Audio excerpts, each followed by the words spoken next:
नमस्ते दोस्तों, मैं आपकी इंदु शैल हाजिर हूँ आपके सामने एक नई कहानी के साथ। तो आज की कहानी एक बुजुर्ग व्यक्ति इकबाल जी की है।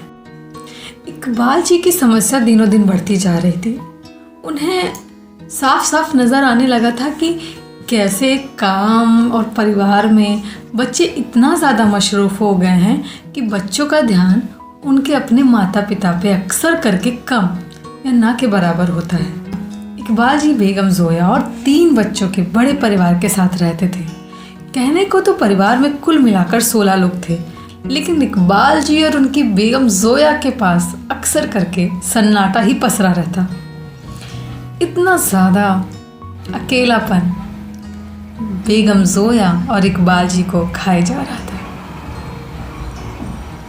इकबाल जी को अक्सर करके लगता कि अगर मैं नहीं रहूँगा तो बेगम जोया तो बहुत अकेली पड़ जाएंगी।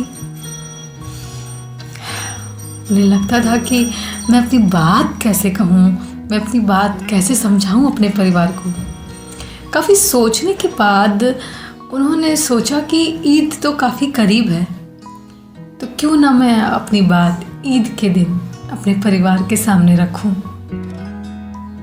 ईद का दिन आया और इकबाल जी ने अपने 3 बेटों को उनके परिवार सहित अपने पास बुलाया। उन्होंने अपने बच्चों से कहा कि बच्चों, मैं अपनी बात एक कविता के माध्यम से सबके सामने रखना चाहता हूँ। और उन्होंने एक बेहतर उम्दा लेखक शाह तालिब जी की कुछ पंक्तियाँ अपने परिवार के सामने कह सुनाई। तो चलिए सुनते हैं उन पंक्तियों को खुद शाह तालिब जी से।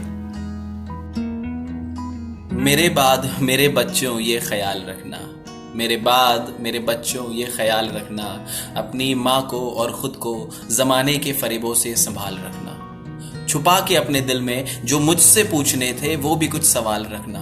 और मिल सके हम हश्र के मैदान में ऐसे अपने आमाल रखना।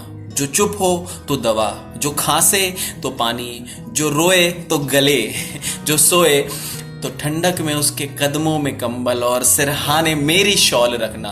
फजर, जोहर, असर, मगरिब, इशा और तो और तहज्जुद में भी खुदा से मेरी मगफिरत की दुआ करने वाली की, हाँ तुम्हारी माँ, हाँ तुम्हारी माँ और मेरी शरीके हयात से मोहब्बत बेशुमार रखना। अगर जो डर लगे बाहर की दुनिया से तो दिल में खुदा और लब पे कलमाए कलाम रखना।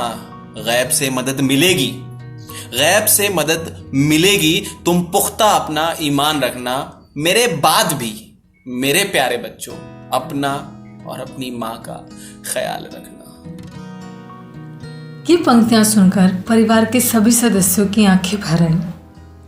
उन्हें पता था चूक तो हुई है और अम्मी अब्बू को बहुत दुख भी हुआ है, लेकिन आगे से ये सारी बातें दोबारा ना दोहराई जाएं, इसके लिए इकबाल जी के 3 बेटों ने मिलकर एक फैसला किया।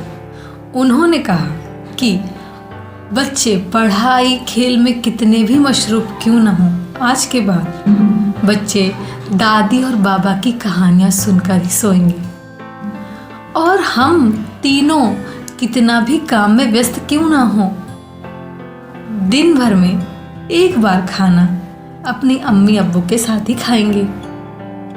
इसके बाद भी अगर बहुत ज़्यादा मशरूफियत हो जाती है और हम में से कोई भी पूरे दिन में अम्मी अब्बू से नहीं मिल पाता है, तो कुछ पलों के लिए ही सही हम अम्मी अब्बू के साथ आकर बैठेंगे।